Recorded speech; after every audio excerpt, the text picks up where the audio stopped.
juga segenap pendengar, pemirsa, serta para hadirin hadirat sekalian yang semoga senantiasa dirahmati oleh Allah Azza wa Jalla.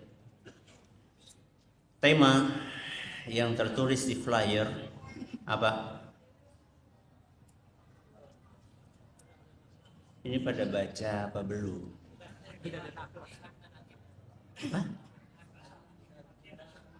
Antara akidah dan akhlak. Akidah dan akhlak beda atau sama? Beda. Beda atau sama? Beda. Apa bedanya? Lebih tinggi. Akhlak lebih rendah. Apa bedanya akidah sama akhlak?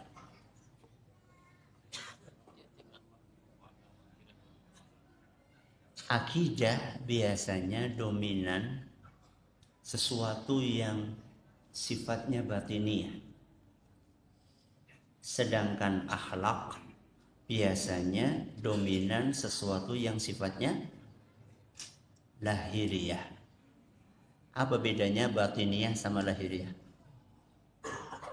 Batiniah itu sesuatu yang tidak nampak, sedangkan lahiriah itu sesuatu yang nampak.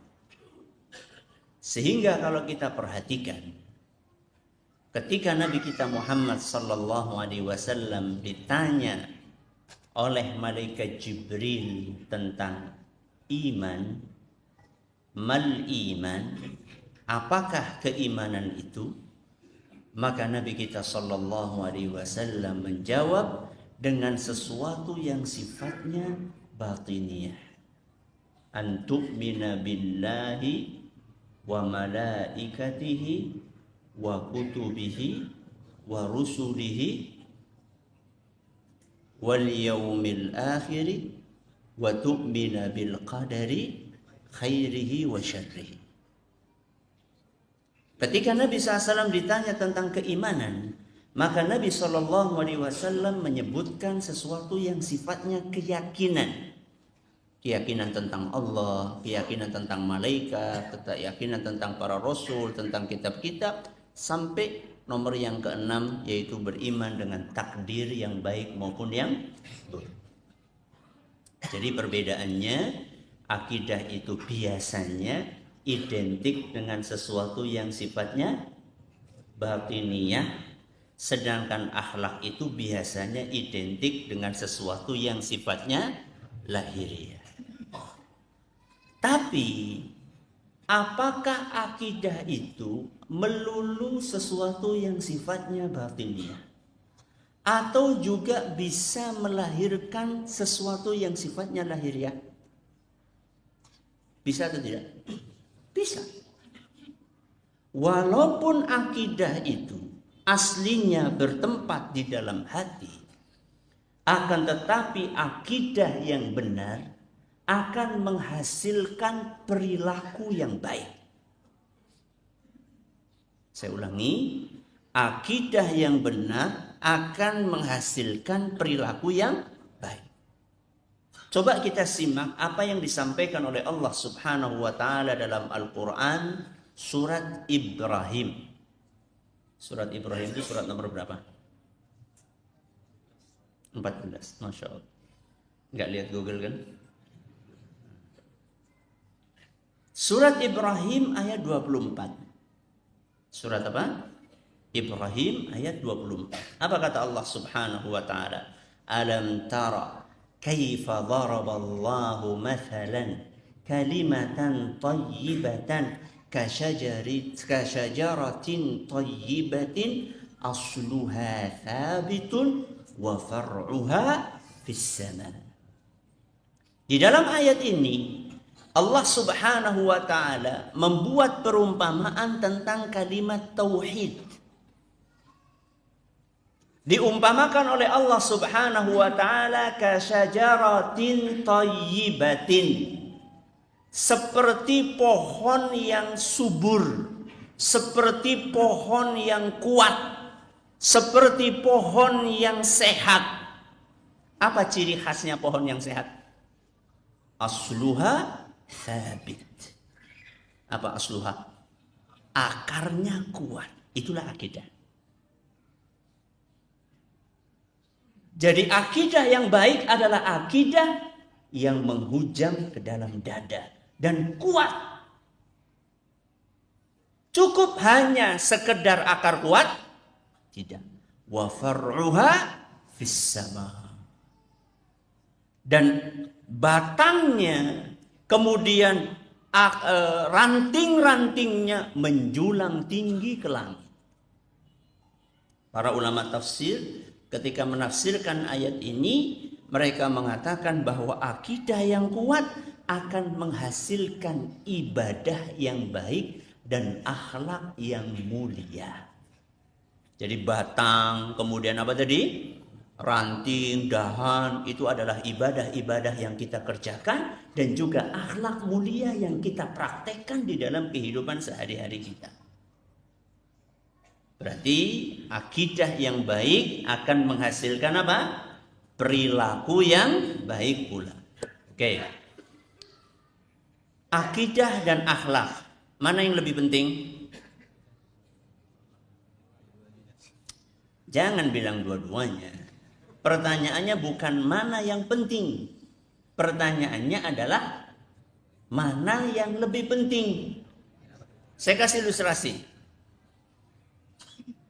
Pertanyaan saya, siapa di antara jamaah yang hadir di sini yang paling ganteng? Angkat tangan. Terlalu pede. Jadi pertanyaannya bukan siapa yang ganteng. Semuanya ganteng? Iyalah, kalau nggak ganteng di atas. Pertanyaannya adalah bukan siapa yang ganteng, tapi pertanyaan siapa yang paling ganteng. Antara akidah dengan akhlak ini, mana yang lebih penting? Kenapa? Karena itu adalah akar. Karena itu adalah pondasi. Ketika kita pengen bikin bangunan yang kuat, akan diawali dengan pondasi yang kuat. Coba sekarang kita berdiri semuanya jamaah, ayo kita dorong dinding masjid ini bareng-bareng. 1, 2, 3. Apa yang terjadi? Gak terjadi apa-apa. Kenapa? Karena kuat pondasinya. Tapi lihat ini. Ayo kita rubuhkan bersama-sama. Gak perlu bersama-sama. Cukup.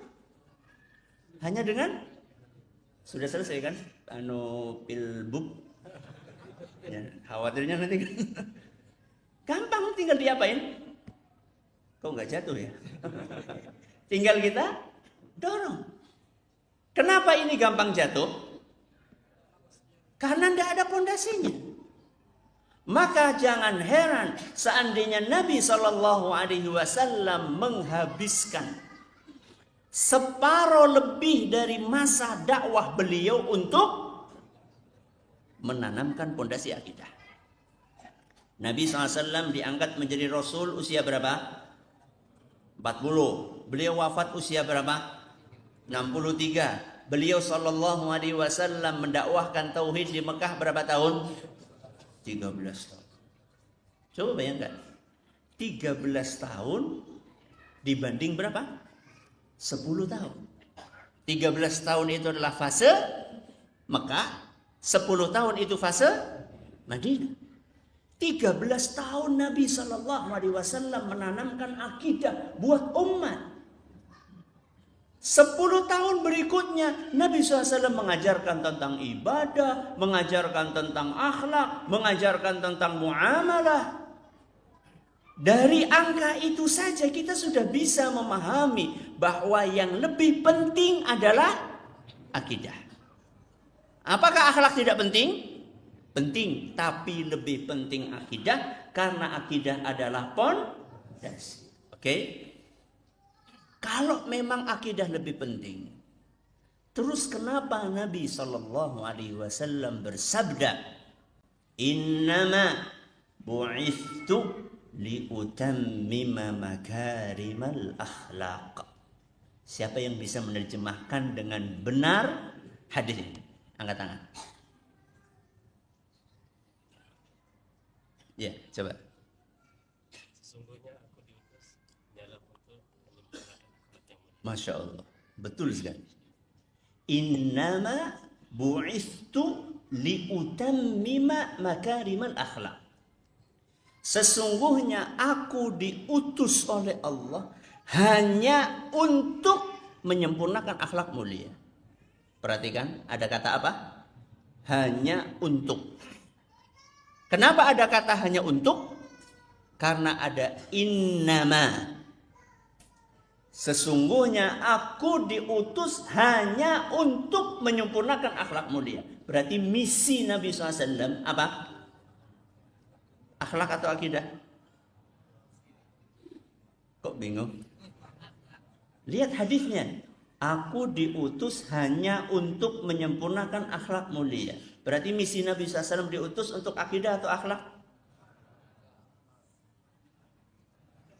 Terjadi perbedaan pendapat di antara para jamaah Masjid Aisyah. Nabi diutus untuk akidah atau akhlak? Akhlak atau akidah?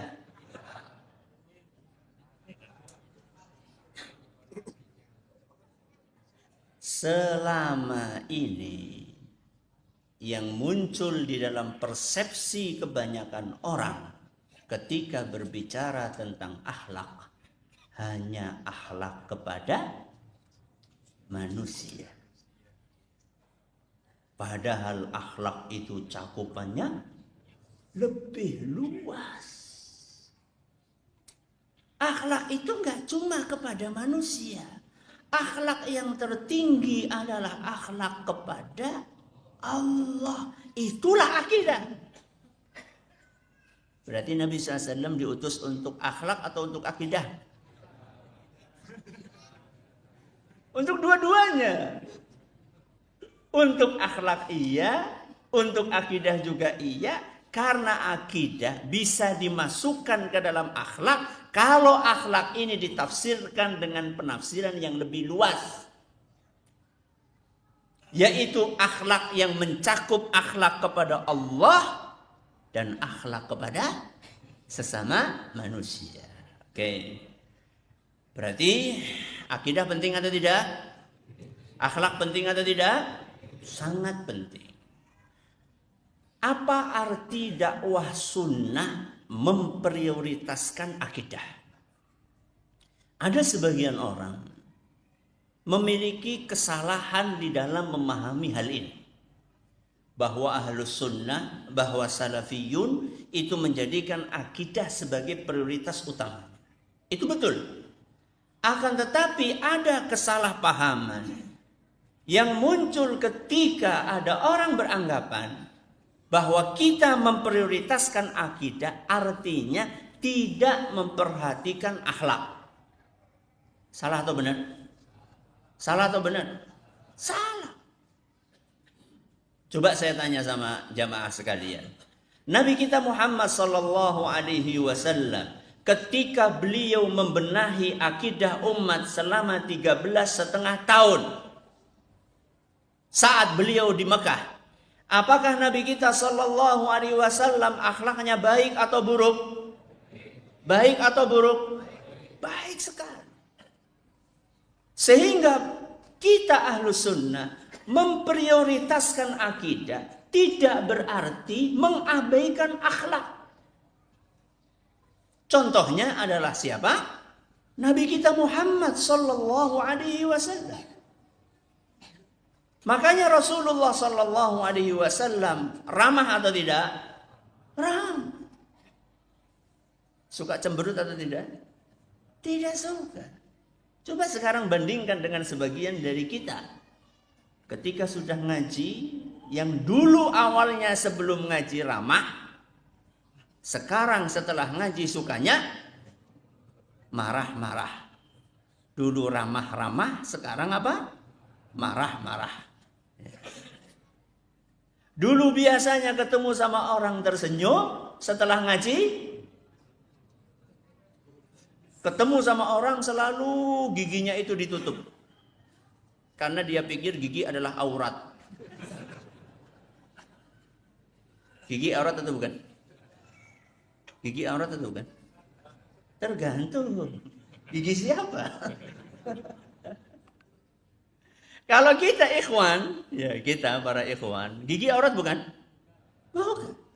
Maka kenapa ketika kita ketemu dengan orang lain, kenapa kita cemberut? Kenapa kita nggak mau buka mulut kita? Kemudian kita senyum sama mereka. Saya tanya sama jamaah sekalian, kira-kira kalau misalnya kita ketemu sama orang lain, kemudian kita tersenyum, dengan kita ketemu sama orang lain dan kita cemberut, orang lain akan tertarik saat kita tersenyum atau cemberut? Saat kita tersenyum. Seandainya kita ketemu sama orang lain, kita tersenyum, kita ramah, kita humble, kita hangat dengan orang lain, maka orang lain tersebut akan tertarik dengan dakwah kita karena dia melihat, oh orang ini sangat ramah. Dan amat disayangkan, di zaman ini tidak sedikit justru ada orang-orang yang gak mau untuk ngaji sunnah gara-gara perilaku sebagian ikhwan dan akhwat. Betul? Betul atau tidak? Betul, itu realita. Orang itu akan menilai kita dari apanya? Dari batiniah atau lahiriah? Dari lahiriahnya.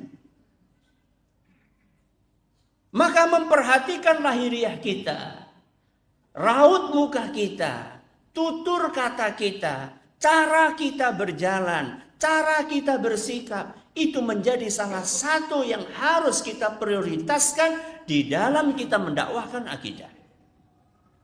Rasulullah Shallallahu Alaihi Wasallam ketika beliau di Mekah punya julukan apa? Al-Amin, yang dipercaya. Pertanyaannya, antum di kampung dapat julukan apa? Kok sepi? Coba yang mendapatkan julukan yang dipercaya angkat tangan. Antum enggak angkat tangan, ada dua kemungkinan. Kemungkinan yang pertama, antum takut riya. Sebenarnya antum ini dijuluki yang terpercaya, tapi antum nggak mau menonjolkan diri. Takut apa tadi? Riya. Atau kemungkinan yang kedua, memang antum nggak punya julukan itu. Kemungkinan yang mana ini? Takut riya juga jawabnya. Rasulullah Sallallahu Alaihi Wasallam, beliau berdakwah dengan akhlaknya sebelum berdakwah dengan lisannya. Sehingga beliau Sallallahu Alaihi Wasallam bahkan sebelum diangkat menjadi Rasul, itu sudah mendapatkan kepercayaan dari bangsa Quraisy. Ingat ketika melakukan apa? Renovasi Ka'bah. Saat itu orang-orang Quraisy, mereka bersepakat bahwa mereka akan merenovasi Ka'bah. Dan duit yang digunakan hanya dengan duit yang halal saja. Karena mau direnovasi, maka Hajar Aswad diapain? Dipindahkan untuk sementara waktu. Begitu selesai Ka'bah dibikin, direnovasi ulang, maka kemudian mereka berpikir bagaimana mengembalikan Hajar Aswad ini ke posisi semula. Dan setiap kabilah merasa bahwa dialah yang berhak. Hampir terjadi pertumpahan darah. Bahkan ada satu suku yang mereka mengambil nampan, kemudian diisi dengan darah. Lalu tangan mereka dicelupkan ke darah tersebut. Apa maknanya? Maknanya kami siap mati supaya kami dipilih untuk menjadi orang yang mengembalikan Hajar Aswad ke tempatnya semula. Alhamdulillah saat itu ada seorang bijak yang mengatakan, sudah gini aja, mari kita tunggu sampai esok hari. Siapapun yang pertama kali masuk lewat pintu itu, ya pintu yang menuju kemana? Ke Ka'bah, maka dialah yang akan kita jadikan sebagai hakim untuk menentukan siapa yang akan mengembalikan Hajar Aswad itu ke tempatnya yang semula. Betul, keesokan harinya semuanya nunggu. Ternyata yang masuk siapa? Nabi kita Muhammad sallallahu alaihi wasallam. Apa kata mereka? Serempak mereka mengatakan hadzal amin radina bihi. Hadza al-amin. Ini orang yang terpercaya. Radina bihi. Kami semua rela untuk diputuskan masalah ini oleh beliau. Anda nggak tahu apa jadinya kalau yang masuk Abu Jahal. Dan apa jadinya kalau yang masuk Abu Lahab. Dan yang setipe dan sevarian dengan dua orang itu. Ternyata yang masuk adalah Nabi kita Muhammad SAW. Usianya masih muda. Dibandingkan Abu Lahab, dibandingkan Abu Jahal jauh usianya. Akan tetapi Nabi kita Muhammad SAW sudah populer dengan kejujurannya, dengan kemuliaan akhlaknya. Itu sebelum diangkat menjadi Rasul. Dari mana mereka bisa melihat Nabi kita Muhammad SAW kejujurannya, kemuliaan akhlaknya, tutur katanya yang halus, kedermawanannya? Dari mana? Dari sesuatu yang kelihatan oleh mata. Maka orang lain akan menilai kita dari apa yang kelihatan dari perilaku keseharian kita. Ada sebuah kisah menarik yang dinukil oleh Imam Al-Baghawi rahimahullah, dan kata Imam Ibnu Katsir isnadnya hasan, yaitu kejadian yang dialami oleh seorang khalifah kaum muslimin, yaitu Umar ibn al-Khattab radhiyallahu anhu. Pada suatu hari ada seseorang pengen menyampaikan persaksian tentang sebuah kasus kepada Umar ibn al-Khattab radhiyallahu anhu. Maka kemudian orang itu datang menemui Umar dan dia berkata, "Wahai Umar, saya ingin menyampaikan sebuah persaksian."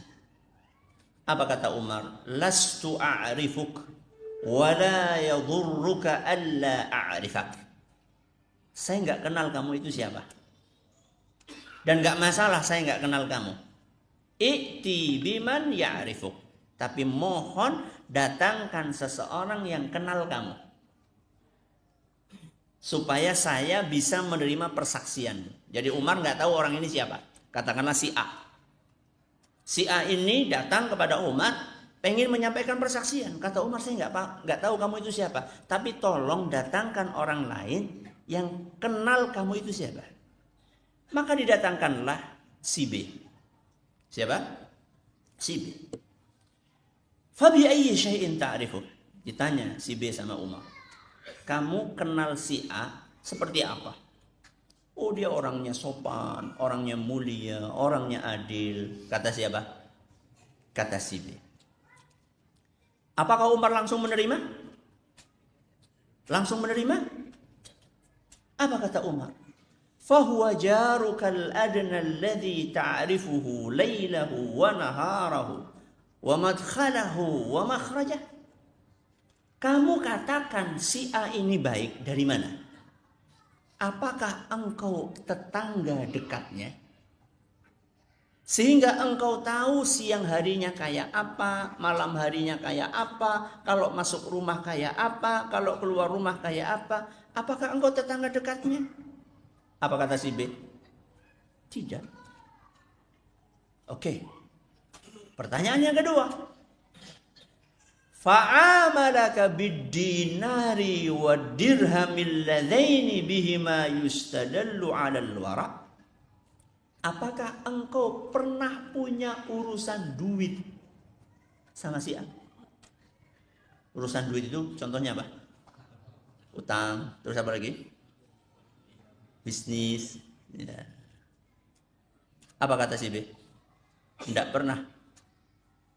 Karena ketika orang urusan duit akan ketahuan apanya? Asli. Ada nggak orang yang hobinya utang tapi nggak hobi bayar? Ada enggak? Ada. Sampai muncul ada orang punya bisnis namanya bisnis Afwan Akhi. Apa nama bisnisnya? Afwan Akhi. Apa itu bisnis Afwan Akhi? Ngambil barang dulu, nanti saya bayar akhir bulan. Begitu akhir bulan ditagih, mana duitnya? Afwan Akhi. Terus kapan? Awal bulan depan. Insya Allah. Awal bulan depan di WA, gimana? Sudah ada duit belum? Apa jawabnya? Afwan Akhi. Terus kapan? Ya udah akhir bulan. Akhir bulan di WA nggak aktif. Udah ganti apa? Nomor. Makanya Umar menanyakan, apakah kamu pernah berhubungan duit sama orang itu? Apa kata si B? Tidak pernah. Maka pertanyaan yang ketiga, farafiquka fis safaril ladzi yustadallu bihi ala makarimil akhlaq. Kalau memang pertama enggak, kedua enggak, pertanyaan yang ketiga, kamu pernah enggak bepergian bareng sama dia? Safar bareng-bareng. Kenapa? Karena ketika safar itu akan kelihatan karakter asli seseorang. Apa jawaban si B? Enggak. Tiga-tiganya enggak. Tetangga? Bukan. Punya urusan duit? Enggak pernah. Bepergian bersama? Enggak pernah. Apa kata Umar? Lasta ta'rifuhu. Kamu enggak kenal dia. Berarti diterima atau tidak? Tidak. Coba saya tanya sama antum. Tetangga, terus apa tadi? Urusan duit, sama apa yang terakhir? Safar. Itu lahiriah atau batiniah? Lahiriah atau batiniah? Itu semuanya lahiriah. Makanya antum itu akan dilihat sama orang lahiriahnya. Jangan sampai lahiriah kita yang buruk merugikan dakwah sunnah. Orang gak jadi ikut ngaji karena perilaku kita yang tidak baik. Jangan sampai kita merugikan dakwah ini. Ada gak orang yang tertarik dengan bid'ah karena kemuliaan akhlak orang tersebut? Ada? Banyak. Banyak. Dai bid'ah yang mempraktekkan 4 S. Apa S yang pertama? Salam, sapa, senyum, salim. Tahu salim? Salaman. Ya. Ada dai bid'ah yang seperti itu. Kemana-mana senyum gitu. Akhirnya orang-orang lebih tertarik. Kepada apa? Kepada bid'ah dia karena perilaku dia yang baik. Maka jangan sampai kita merugikan dakwah ini. Kejujuran kita akan menjadi taruhan.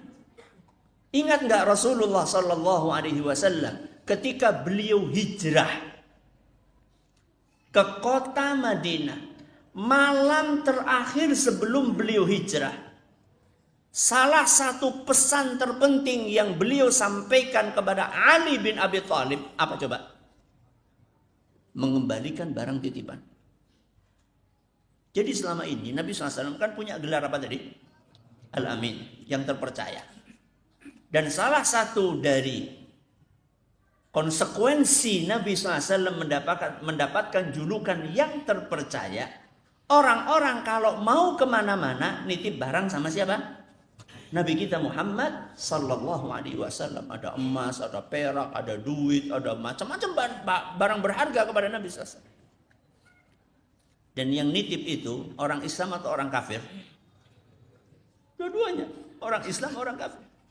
Dan orang-orang kafir itu malam itu mereka merencanakan untuk membunuh Nabi kita Muhammad SAW. Dan mungkin yang merencanakan pembunuhan itu masih punya barang titipan di rumah Nabi SAW. Maka malam itu apa yang dilakukan Rasulullah SAW? Sebelum beliau pergi, beliau kasih titip pesan kepada Ali bin Abi Thalib. Wahai Ali, ini emas punya si A, ini perak punya si B, ini duit punya si C. Padahal A, B, C adalah orang-orang yang ingin membunuh Nabi kita Muhammad SAW. Ada ikhwah salafi yang seperti itu? Ada, insya Allah besok. Ya. Nabi SAW tidak tergoda untuk membawa barang tersebut. Padahal mungkin atau tidak setan membisiki, wahai Muhammad, kan harta dari para sahabatmu yang pada hijrah ke Madinah, ditinggal di Mekah, dijarah oleh siapa? Orang-orang musyrikin Quraisy. Kenapa duit-duit mereka, harta mereka nggak kamu jadikan sebagai ganti dari harta para sahabatmu yang dijarah sama mereka? Mungkin nggak setan kasih bisikan seperti itu? Sangat mungkin, tapi nggak mempan buat Nabi SAW. Mungkin nggak setan ngasih bisikan, wahai Muhammad, kamu pindah ke Madinah, kamu lagi bikin negeri baru di sana, butuh duit atau tidak? Butuh duit atau tidak? Butuh. Kamu butuh duit banyak untuk membangun negeri baru di kota Madinah. Bawa aja duit itu. Tapi apakah itu dilakukan sama Nabi SAW? Tidak. Karena Nabi SAW punya prinsip untuk mempertahankan kejujuran, untuk mempertahankan amanah, untuk mempertahankan akhlak mulia. Itu yang kemudian menjadikan beliau disegani oleh lawan atau kawan. Lawan atau kawan? Yang disegani oleh lawan dan kawan. Berarti PR kita masih banyak atau sudah habis? PR kita masih banyak. Jangan merasa puas ketika kita sudah mempelajari akidah yang benar. PR kita masih panjang. Selain kita mempelajari akidah yang baik, kita juga harus memperbaiki akhlak kita. Caranya bagaimana, Ustaz? Caranya dengan dua hal. Yang pertama adalah perbaikan batiniah kita. Dan yang kedua adalah perbaikan lahiriah kita. Dari mana kita ambil dua poin tersebut? Dari hadis Nabi sallallahu alaihi wasallam yang diriwayatkan oleh Imam Muslim, di mana Nabi kita sallallahu alaihi wasallam bersabda, "Walladzi nafsi biyadihi, demi Allah, la tadkhulunal jannata hatta tu'minu." Kalian tidak mungkin masuk surga sampai kalian beriman. Wala tu'minuna hatta tahabbu, dan kalian tidak mungkin beriman sampai kalian saling menyayangi. Awala adullukum ala syai'in idza fa'altumuhu tahabbtum.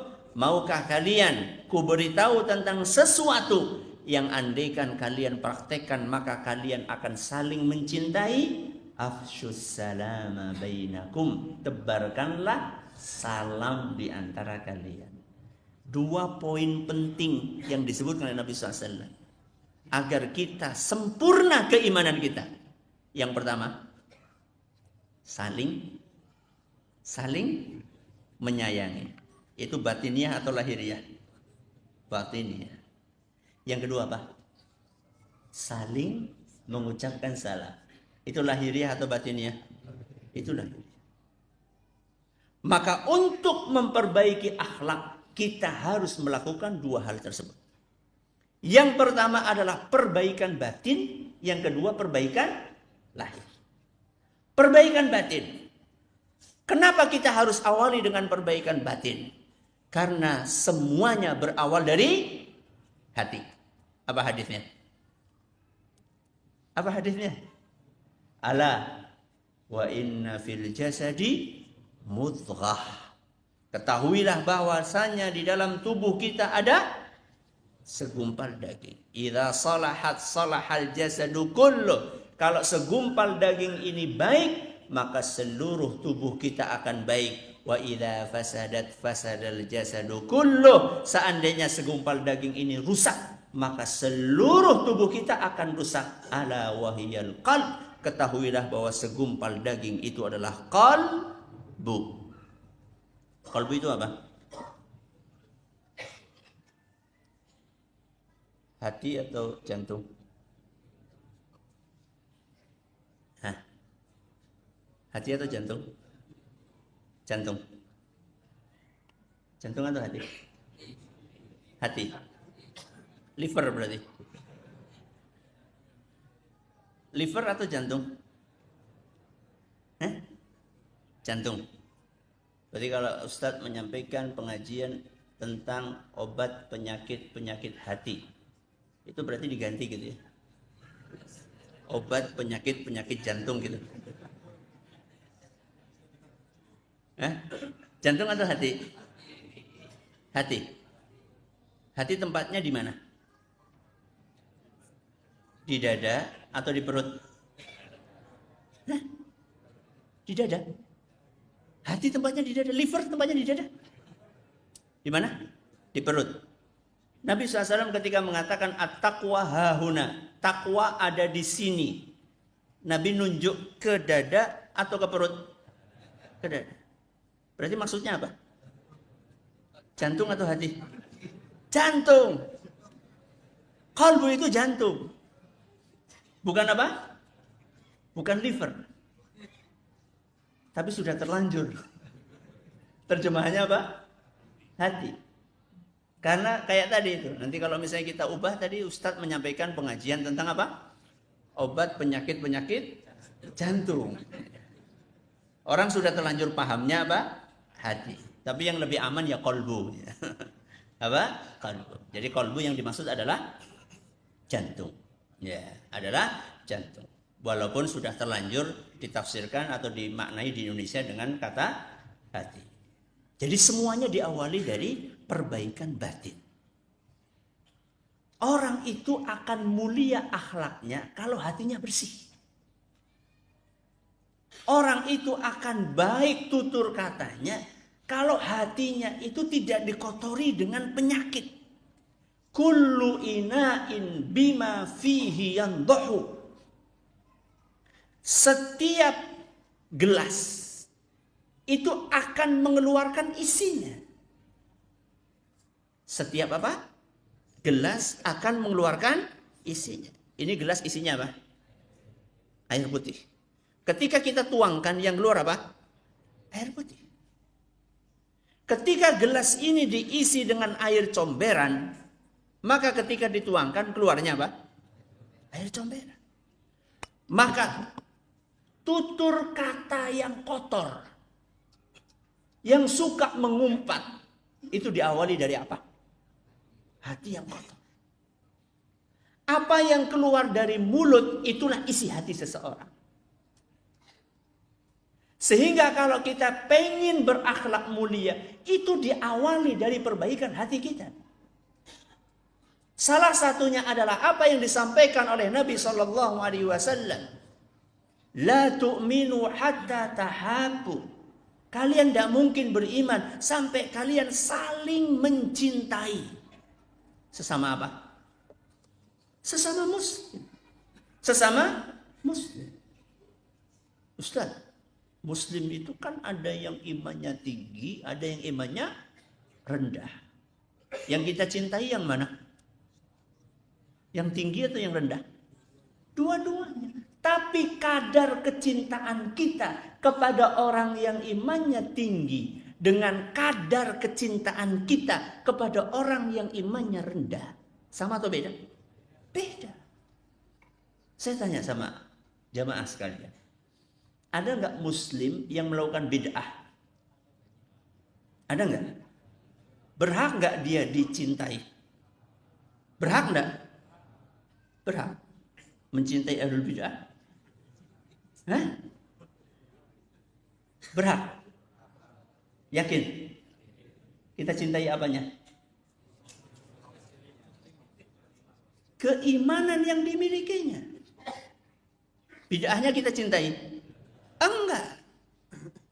Berarti satu orang bisa dicintai plus dibenci. Satu orang bisa dicintai plus dibenci. Dicintai apanya? Keimanannya. Dibenci bid'ahnya. Ana tanya sama antum, pelaku bid'ah itu ada nggak yang sholat? Banyak. Sholatnya bagus atau tidak? Bagus. Bid'ahnya jelek. Kita cintai dia karena dia masih sholat. Dan kita benci dia karena dia melakukan bid'ah.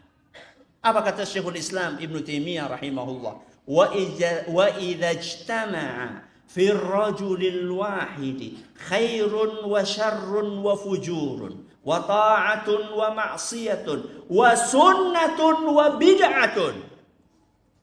Ketika seseorang dia menggabungkan antara dua hal, positif negatif, baik buruk, ketaatan kemaksiatan, sunnah dan bid'ah, istahaqqa minal muwalati biqadri ma fihi minal khair wastahaqqa minal muadati wal iqabi bihasabi ma fihi minas syarr.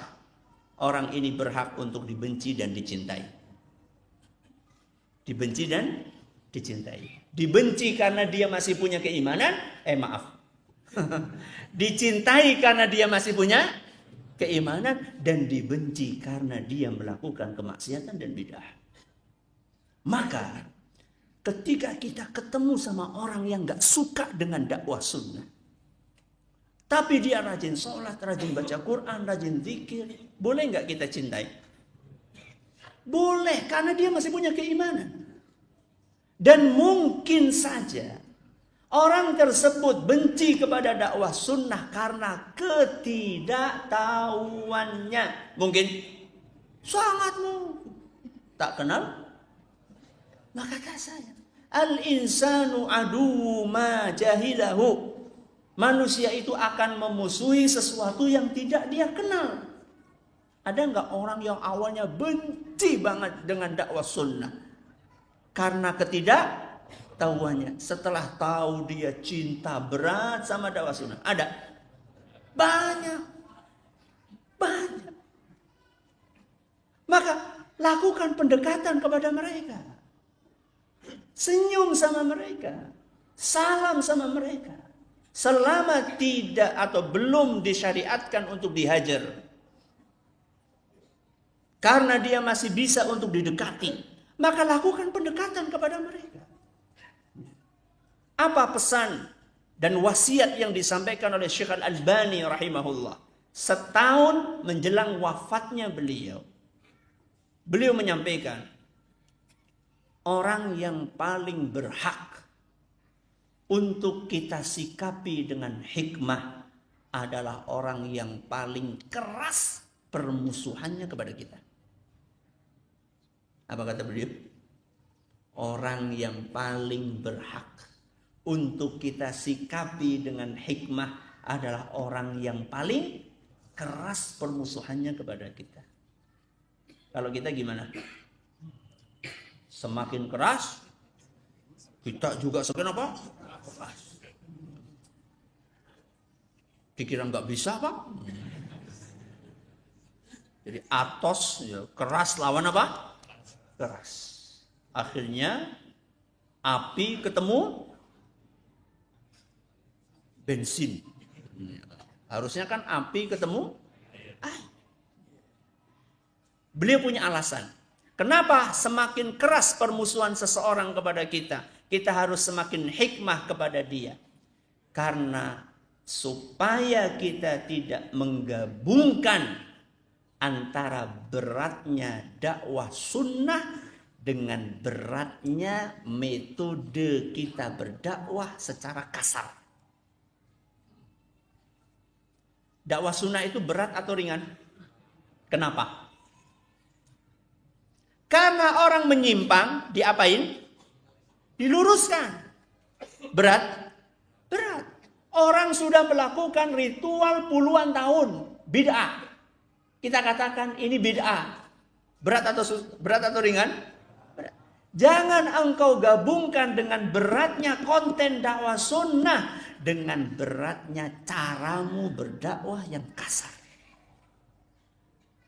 Harusnya beratnya dakwah sunnah ini kita kemas dengan penyampaian yang halus, dengan senyuman yang mengembang. Berapa senti? Ya, nanti antum ukur sendiri. Karena ada sebagian orang gak terbiasa senyum, susah senyum. Sehingga perlu nanti kita pulang ke kamar, kita lihat apa? Cermin. Ya, kita lihat cermin. Coba kalau senyum tuh kayak apa sih? Oh, kayak gini ya caranya senyum. Ya. Masih sisa? Masih? Atau udah masuk waktu? Udah masuk waktu? Belum.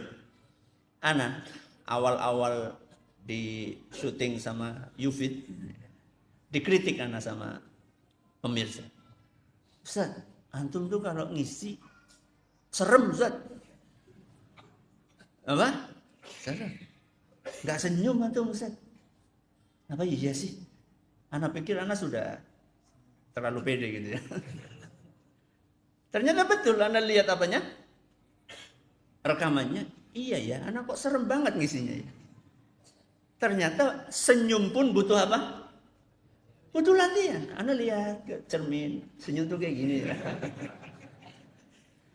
Akhirnya sekarang sudah menjadi sebuah kebiasaan. Ketemu sama orang, senyum. Ya. Jadi butuh pembiasaan. Jadi ini yang pertama. Diawali dari perbaikan apa tadi? Batin. Setelah kita memperbaiki batin kita, maka kita perlu melakukan langkah berikutnya, yaitu perbaikan lahir. Perbaikan lahir. Dan itu diwakili di dalam hadis yang tadi kita sampaikan dengan afsyus salam. Dengan mengucapkan salam. Menyebarkan salam. Kepada siapa, Ustaz? Kepada setiap muslim. Ustaz, walaupun dia ada bid'ahnya. Walaupun dia ada bid'ahnya. Karena metode menyikapi orang yang menyimpang ada dua. Yang pertama metode ta'lif dan yang kedua metode hajar. Ta'lif itu ya senyum, salam, sapa, melakukan pendekatan dan sikap-sikap simpatik yang lainnya. Dan yang kedua metode hajar. Hajar itu memboikot, nggak salam, nggak senyum, nggak mengunjungi. Dua metode ini yang benar yang mana? Dua-duanya benar. Kenapa? Karena dua-duanya pernah dipraktekkan oleh Nabi kita Muhammad sallallahu alaihi wasallam. Yang enggak benar adalah menerapkan metode hajar kepada orang yang seharusnya ditaklif atau sebaliknya. Apa berarti sebaliknya? Menerapkan metode taklif kepada orang yang seharusnya dihajar. Itu yang enggak benar. Maka kalau misalnya kita melihat ada seseorang, oh kayaknya ini belum pantas untuk dihajar. Kita taklif dengan cara senyum. Kata Nabi SAW, tabassumuka fi wajhi akhika laka sadaqah. Senyummu kepada saudaramu adalah sedekah. Hadis riwayat Tirmidzi dinyatakan sahih oleh Ibnu Hibban. Sehingga ketika kita senyum sama sesama muslim, dapat pahala atau tidak? Dapat pahala. Enak atau tidak? Enak. Cuma sekedar kita melebarkan apa? Mulut dapat pahala. Dan itu yang dipraktekkan oleh Nabi SAW. Kata Jarir ibnu Abdullah radhiyallahu anhu, "Ma hajabani an-nabiy sallallahu alaihi wasallam mundu aslamtu wa la ra'ani illa tabassama fi wajhi." Kata Jarir, setelah aku masuk Islam, setiap aku kepengin ketemu sama Rasul SAW, selalu dipersilahkan oleh beliau. Dan setiap beliau ketemu sama aku, selalu tersenyum kepadaku. Jadi Nabi murah senyum atau tidak? Murah senyum. Coba bayangkan, setiap ketemu sama Jarir selalu senyum. Siang atau malam? Siang atau malam? Siang dan malam. Ketika rizki lagi lancar atau seret? Hah? Ketika lancar dan seret. Ketika ada masalah atau ketika nggak ada masalah? Dua-duanya. Gampang atau susah kayak gitu? Coba sekarang gini aja. Antum bangun tidur. Apa? Bangun tidur. Langsung senyum. Bisa?